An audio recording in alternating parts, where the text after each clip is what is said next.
I'm ready to slash and burn. No quarter. I am going to be uncomfortable and all over you from start to finish.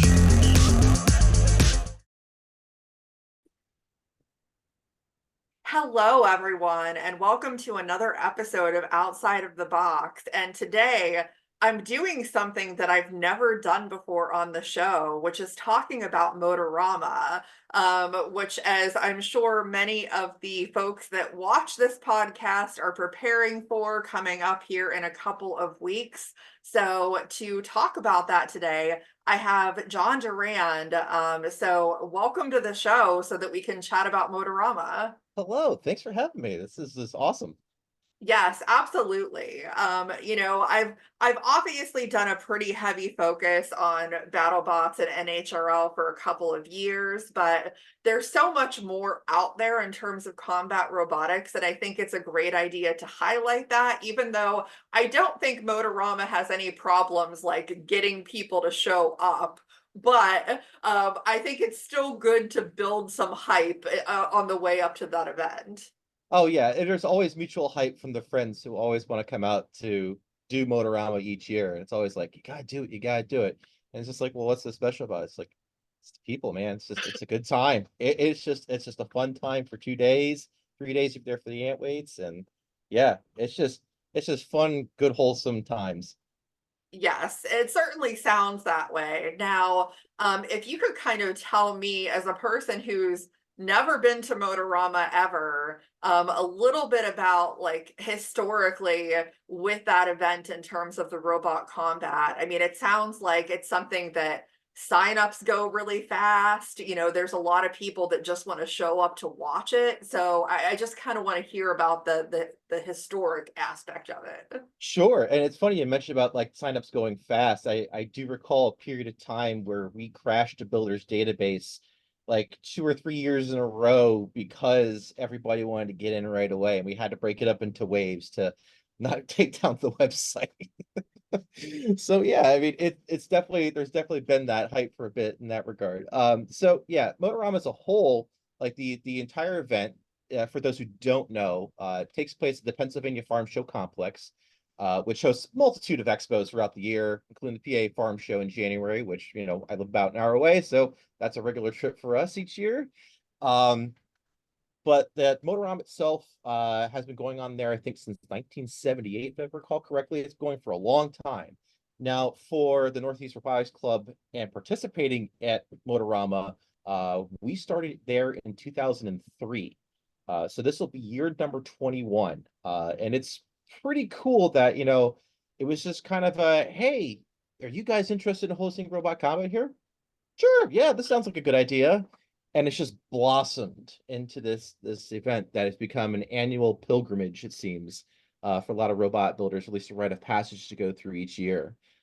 So yeah, it's really cool. And for those who don't understand Motorama as a whole, we are just a small cog in the wheel of this monstrous motorsports expo. So like every square inch of that facility is used for something during the whole weekend. So you have ATV and motorcycle racing in the large arena area. There is like a tuner wars section where you have all like the fancy like tricked out cars.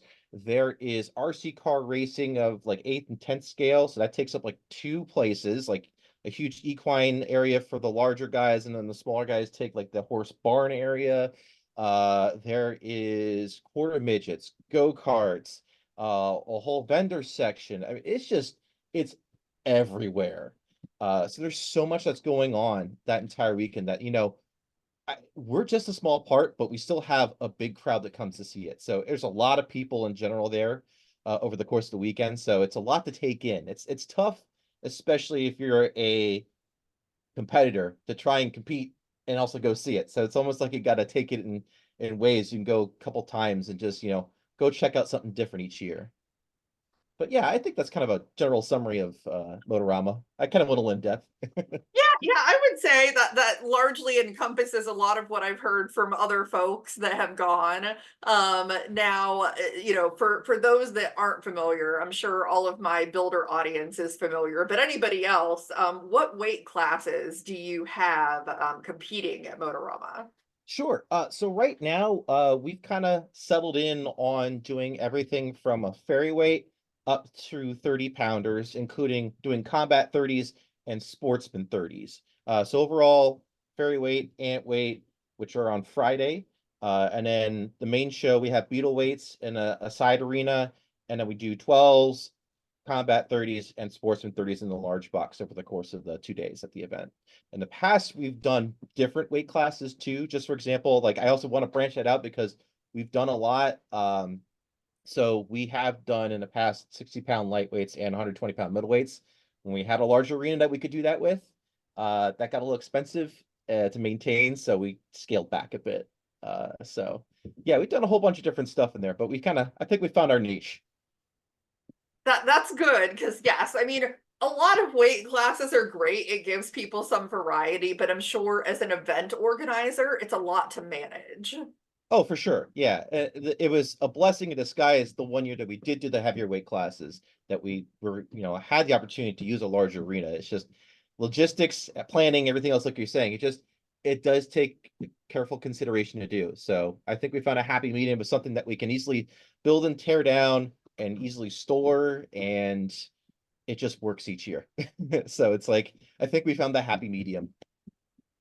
I'm curious. I mean, for you, what have you found to be the challenges of running an event that isn't, necessarily like a static every month or every couple of months event like some of the leagues have where they can they have their own facility, they can leave the stuff there, whereas you're essentially having to tear down and set up, every year for this event. Yeah. So like for me, this is kind of like my production background of like building stage sets and things like that. I used to do a lot more of production work in college and whatnot. But like the toughest part that we have to grasp for a lot of people is this is all volunteer run. And for a lot of us, this takes a lot of time out of our schedules just to plan around each year. Um, we're not so fortunate to have large funds or nothing. This is a pretty much has been grassroots since day one as a whole for Northeast Robotics Club. And we kind of prefer to stay it that way. So like the hard challenge has always been, all right, how can we make this that we're not killing ourselves each year? Um, so yeah, how can we able to break out tasks through enough people to make it work each year? But the tough part is, we need to get more people in there to help out with it because, it does take time and some of us get a little burnout from it, but we do love what we do. As I would say, most people in combat robotics feel that way to some extent. It's not always easy, but it's a lot of fun and very rewarding in the end. Now, as far as my understanding is, typically the event is streamed. There's some type of streaming going on, so folks that aren't there can watch it. Where can people find that? If they want to watch the event and just can't be there. Yeah, so that's where my part is. I volunteered to do more of the web stream end, the back end, so that's been my labor of love over the last couple of years with the help of a couple friends too, and we all take part in keeping that running. So we try to keep it on Twitch and YouTube because I think that seems to be the most visible sources out there. So the funny part is like YouTube allows us to do multiple live streams within the same account. So we have just youtube.com/robot conflict should get you right there, or just search for robot conflict on YouTube, which also houses we have a slowly releasing repository of old fights that we're getting out there. But YouTube for sure, and then Twitch we have two different channels. We have Robot Conflict and then Robot Conflict 2 TWO because we needed two separate accounts, and I'm not creative in that, so that's what we decided to do. Robot Conflict and Robot Conflict 2. So Robot Conflict would host the main box and the ant weights and fairy weights on Fridays, and then Robot Conflict 2 is used for the beetle weight event that takes place on Saturday and Sunday. Well, awesome. That's certainly helpful for me. Being on my little Midwest island out here, I certainly will be watching for sure. Now, one other thing I really want to talk about is the competitive aspect of it, because I mean, the level of competition, at least from what I've heard and what I've observed, in limited capacity so far, is that like there are a lot of really good robots that come to Motorama. And so if you want to win the whole event, you're going to certainly have some people to go through. Oh, for sure. I think that's the one thing that's kind of we didn't ask for it, but we became like the Super Bowl of like small bot combat, at least at one point in time. I know now that we have, other available avenues out there. It's kind of been a little diluted, but like we're still the place where you have to go through a lot to get there. It's a standard double elimination tournament, so there's nothing fancy there. But you do have people that are coming from everywhere to compete. And the one thing I think we're very proud of is a lot of the builders that you see on BattleBots today, and also in the National Havoc Robot League, they started here. Like they came at Motorama, competed each year. Like Jameson, for example, he's been coming for so long now. Like I remember him being this little guy, and he's now turned into a complete monster of a competitor, and it's awesome to see. Like it's really cool to see over time a lot of teams who started their craft, competing at Motorama and working their way up. And you still have those people coming back each year. So you have multiple BattleBots teams that are there each year, and just testing stuff out. And sometimes they're coming to take everybody out in the process. But yeah, that it does up the level quite a bit, and it seems to be kind of a bellwether each year where some of the teams are at in the smaller bot classes for sure. So yeah, it's definitely a tough competition. It depends who shows up each year, but by and large, every year it's a good crop of people that you really want to see where your bot stands. You'll find out that weekend. I mean, but also on the side note too, like as much as it's competitive, at the same time, like we try to make it lighthearted and fun. Like that's the one thing that we try to push across is like, yes, you're gonna have the toughest bots here, but at the same time, it's like, don't be a complete try hard. Come on, let's step a little bit here. I mean, this is all fun. We're here smashing our stuff up. Yes, that is an important part of it. Now, because like you said, in a lot of ways, people kind of look at Motorama as like a Super Bowl type of event. I think maybe as opposed to just the standard league events, when you go to Motorama, I feel like if your goal is winning, you really have to make sure that your robot is dialed in, because it's a one-off event. It's not like you have an event to let's see how this works and then come back to a later event and then try and test those iterations. You really have to be dialed in. Oh, for sure. Yeah, I remember in my prime of when I was competing in the earlier days, like I remember the years that was pretty successful, I had tons and tons of spares of everything because I knew I needed it. And I remember having to dig deep into a lot of the boxes each year to keep functioning, as it were, just to keep things going. So yeah, it is one of those things I've seen. I think the craziest example I've seen of that is I think there's one Canadian team. They travel down and they rent a van, or the guy just brings his van. I remember the whole story, but like it's like a mini shop. Like everything is in the van, and like they pull it out in the rolling carts. It's just they take this the standard table that we have and turn it into a complete like mini shop. Um, I've seen people bring their arbor presses with them. Usually some person has a welder that we bring with and have a welding area for. Uh, I remember some years in the early past, somebody brought a mini mill into their hotel room and was machining parts late night. Like people have gone to some great lengths over time. It's kind of scaled into, staying at the venue these days, but like yeah, there's a lot that some people have to take into consideration over the 2 days because it is a grind. Like it is a grind of you got to keep on feeding the fights into the system, so you got to be ready. So that means doing whatever you need to do to kind of get the bot ready again. Yeah, and yeah, you make a good point. I mean, I get some people, they'll do a lot more than some others, and that's fine. It really all comes down to, what you want to get out of it and, what you are willing to do to kind of achieve that goal, I suppose. Now, because you've been involved in this for a while, I'm curious if over the course of time there's any fights or any robots that like have stood out to you in the past if you're like looking back at past years. Yeah, I could definitely mention a few. And the first that comes to mind right away is Big Ripto and Hypolarized, or every iteration of Zach's shell spinner that's been there each year, because those are the times where we've definitely had to jump back when either Hypolarized hit the wall, or Big Ripto sent something into the ceiling, or those are times that I've definitely, had to think for sure of, like, that's been memorable, of like those bots sticking out for sure. I remember Dark Blade around like 2007, 2008. That was one of the first times we saw like a very high RPM vertical spinner. It was no frills approach, but he was just launching robots to the roof and just sending parts and testing the integrity of our arena. Um, those are two to come to mind from like way back. I would say in the last couple years, uh, I would have to say Knockoff White was just a fun example of, puncturing holes in the robots and just letting Lapos go up in flames. Um, Jason Ribeiro's one bot. I am trying to remember the name off the top of my head.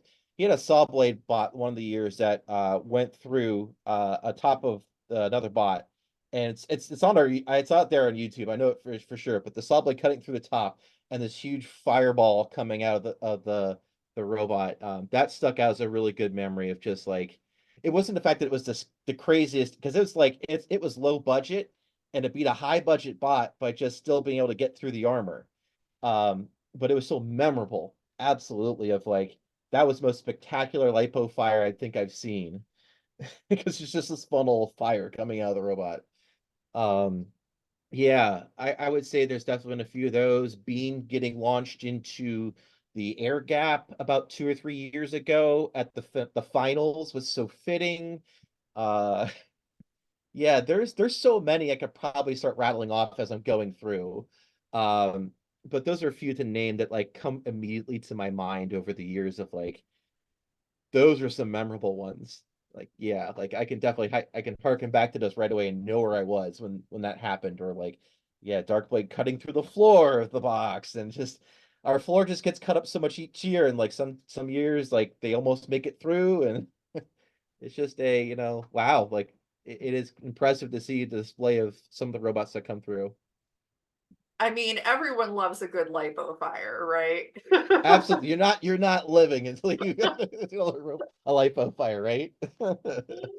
Exactly, exactly. Yeah. Now, another thing that I think would be good just for people looking to go, in your experience, I mean, what are some good travel tips for getting to Motorama, or, staying, near Motorama for the easiest access to the venue and things like that? For sure. Yeah, and this will probably take a few minutes. I think it's really good though, because it's like there's two parts. There's the getting there and the things to do when you're there, because there's two unique parts with that, I would say. Because that's the social aspect that really binds us together there, because there's a lot of playful ribbing that's going on over the course of the entire weekend. But getting there, definitely allow yourself a lot of time, because it's February, it's Pennsylvania. There's always a chance of snow. And there's been years where there's been snow and we have to trudge through. Uh, so the farm show complex in itself is a behemoth of a property. So parking really close is tough. Now, for anybody who's a competitor, they get a parking pass, but there's limited parking in the farm show complex itself. There's closer parking for like trailers and for like the motorbike guys and for certain staff members. But sometimes you got to park across the street over at the Harrisburg Area Community College Center. And I think they take a shuttle in at that point. But just allow yourself time. That is the number one thing. Take an extra day off of work to get there. Like if you're coming and competing as for an ant weight or fairy weight on a Friday, get there Thursday. Don't try and say you can just drive there in the morning. Um, Take your time. Number one thing, take your time. Lodging, the Motorama events has group codes for certain hotels. But it's also good to shop around too, just in case. There's plenty of hotels in the area that are within distance. You will pay a premium the closer you are, because I think a lot of hotels now figured out, oh, there's something going on this weekend, we'll jack up the price a little bit. So plan ahead. So like if you know you're going, I would say try and book as early as you can. Sometimes the prices may dip beforehand. So that's something to keep in mind. But yeah, so if you're coming as a competitor, pack pack mobile friendly that you can cart things into. You can, if you're gearing Friday, they don't restrict parking in terms of, like, you can pull in to right where the small arena is in the backside and drop off stuff. But they are starting to crack down on that a little bit more each year now as more people are coming in. So if you can get in on Friday to do that, great. Otherwise, make sure you have everything mobile so you can wheel it in to get into the venue. So that's a big thing. That's a tough part for a lot of people, that like, man, I gotta walk a little bit to get here. So we try and do that. That's the best thing I can tell you is, you should be able to drive up on Fridays, but it depends on who's running the security posts each year. But make everything mobile friendly. That's the number one thing. Make it wheelable, make it mobile. That would save you a ton of time and hassle. So like that's the juxtaposition of trying to bring too many spares or not. So yeah, that would be like to get there and to stay, like give yourself the time to, what's nice is usually like for schools, like President's Day is the following Monday. So take your time. You can enjoy your time on a Monday to take your time good and back. Don't feel like you have to drive back on Sunday. We want you to stay around and help us tear down the arena. So like we always could use the hands for that. It makes things a lot quicker. And usually each year we'd have a lot of people that want to stick around to help tear down. So we usually don't have a problem there. While you're there, some things to definitely do, because this is the things that we joke about each year as like the nostalgia feels. Um, Across the hall from us, there is like a small food vendor stand. Gotta try the Amish Hot Pockets. Uh, Basically, it's an Amish run like pretzel stand, and they do like stuffed pretzel sandwiches and soft pretzels and such. Gotta have one of those. Uh, if you know anything about the Pennsylvania Farm Show, there's the Dairyman milkshakes that are always sold at the farm show each year, and they do sell them at Motorama too. So you got to try one of those while you're there. Um, but the other thing I'll say is to try, you're not going to get to everything in the venue if you're trying to like spectate. If you're a competitor, you're not going to be able to see everything at the whole venue. Try and pick out what you want to see in the downtime in between if you have the time to. If you're a spectator coming to see Motorama, I'd say go see everything and us, because I don't want people to miss out. Like you're paying for a good ticket. Go check out other stuff too. But it, if you just want to stay with us too, we're cool with that. That's perfect. Um, and yeah, the facilities are pretty easy to work with. It's just it's when you understand the layout, the farm show, it's not so bad. But at first, it's just like, where do I go to get places? And thankfully, the signage has gotten better the last couple of years, so you can kind of tell where things are. Um, but yeah, the food's really close. There's a lot of food really close by. Bathrooms really close by. Um, Pit spaces. Oh, that's another thing. Pit spaces. So if you're a competitor coming in, um, pit spaces in the back, we have to kind of be friendly with everybody. We got a finite amount of space back there. So it's a good time to get social with friends. So share power. We try and, limit chairs and tables, like one team per table as much as we can. And overflow, we do put into the main arena area there too. But yeah, don't be afraid to shack up next to somebody and socialize, because you're all gonna get to know each other pretty well over the tight confines each year. Yeah, yeah, it certainly sounds that way. And then the other thing that I wanted to ask about, again, I'm sure that people like who have been there before are pretty familiar with it, but just in case there's people that aren't, the structure of the tournament itself.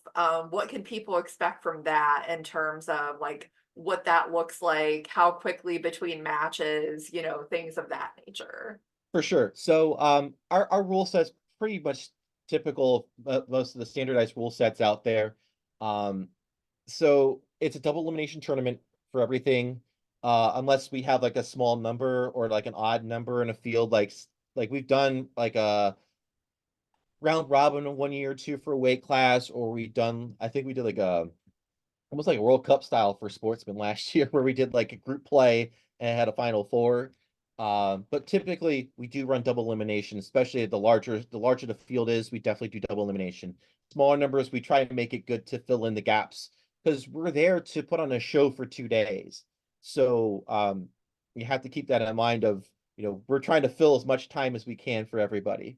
So by and large, what you're going to see over the weekend is everything's double elimination by and large. Uh, Friday is amp weights and ferry weights, and those we try to run starting around 11 o'clock. It depends. Some years we're a little bit later because of people rolling in late or just things just not happening on time. We run on time for that day, so I do apologize if you're like ready to go watching at 11 o'clock and it doesn't happen yet. Like just be patient. We'll get it up. Um, and then Saturday, we do try and be pretty firm on our time of we need to get going by 10 because everybody's starting to fill in the stands and we got to start entertaining everybody there too. So we try and get that started close as 10 as possible. And the Beetle weights the same time too. So the Beetle weights have their own 8-foot box in the pit area in the back, which is crowd facing too for the people walking by. So um, that's something that is really cool that we can watch both at the same time. But both will be running double elimination. And there may be gaps in between there, but we do have 20 minutes for postponement fights. By the end of the days, usually we're struggling sometimes to throw in a bot or two, so there may be a longer gap between fights there. But we do try and move it through as much as we can. We try to not have as much downtime, but it all depends. I mean, we're not a like we want you there when your time's up, but we'll also give you the benefit of the doubt because the one running joke we have each year is I'm putting the top on. I'm just putting the top on. That's just me another minute. I'm putting the top on. And it's a running meme each year. Like we understand. But like don't take advantage of that because we'll come find you. It's like that's one of those things of like it's a serious competition, but at the same time, like, you know, we we know you're there to get everything to compete. So like, everything's slightly malleable, but don't take advantage of it. Be there on time, and it will be the friendliest people to you in the world. So probably don't say I'm putting the top on if you have a pile of like screws and electronics and nothing is together. Oh, that's we see right through that because we've all been there. That's the one thing. It's like, come on, man. We've been there. We know. Like, it's okay. Like, yes, if your bot's in a million pieces, just take the L because everybody's gonna want to keep moving. So, but yes, like yeah, if you're literally just putting the top on, like I've seen some people literally just take their bot to the prep table right next to the arena and literally put the top on there. That's cool. That's fine. We get that.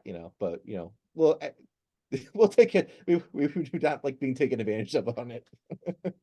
Yes, for sure. Is there anything else about the Motorama competition that we haven't touched on that you think people should know? Yeah, for sure. Like I said earlier, this is a volunteer run thing. We always could use help. And that's one of those things of like it could be just helping out the event weekend and just being a hand and filling in because the toughest part is making sure we have, somebody there at the box at all times to help load things in. Say we have our judges, like sometimes judges need to take a break and we need a rotating third, like there's always room for somebody to help out with. And that's the biggest thing I cannot stress enough. Like, if you want to help go hunt people down to get their bots ready and staged, please, we'd be happy to have you on hand. Come find us. We'll put you to work, and I promise we won't overwork you at all. Like, we're just happy to have the help. So the number one thing is volunteer, volunteer, volunteer.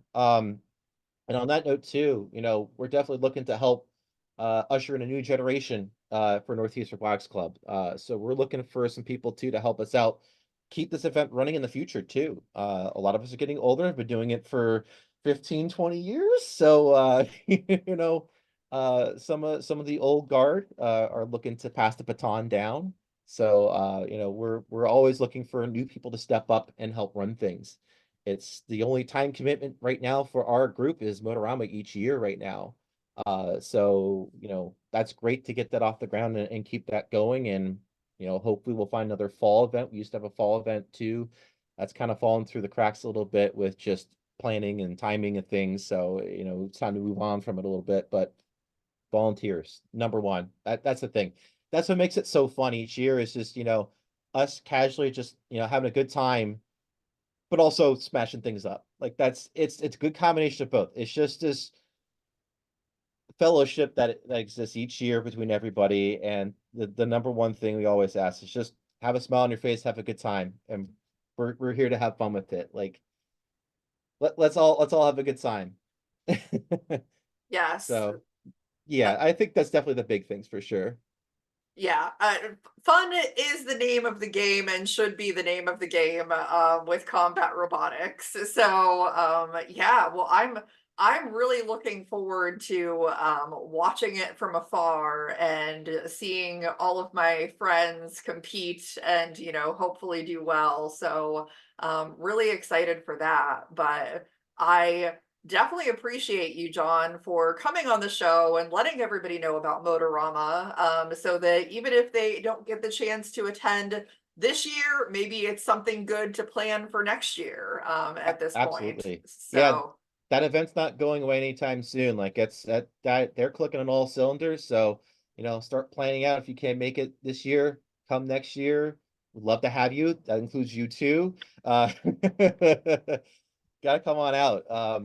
Yeah, we'd love to have you. It's one of those things of, this event has a lot of heritage along with it. But there's always the future to look forward to on it. So we want to see as much as you as we can. So plan to come. That's definitely a big thing. Yeah, that that's it. Just come. I mean, we love to have you here. So like I said, we're one big family here. absolutely. And considering this time last year, I had 0 combat robots in my house, and now I currently have 4 combat robots in my house. So got to do something with them. The addiction grows pretty quick. I've been there. I started with one and I started competing with like 4 at the same time, going, what am I getting myself into? Exactly. That's how it tends to go. But for everyone that's watching, obviously, please continue to support combat robotics, as I'm sure that you all do. But it's just so important to continue growing the sport. Please make sure that you like, subscribe for this show, as the more things that I can do with this show, the more that we can do the other goals that we have in growing the sport. So please keep doing that. Thank you everybody for watching, and we'll see you next time on the show.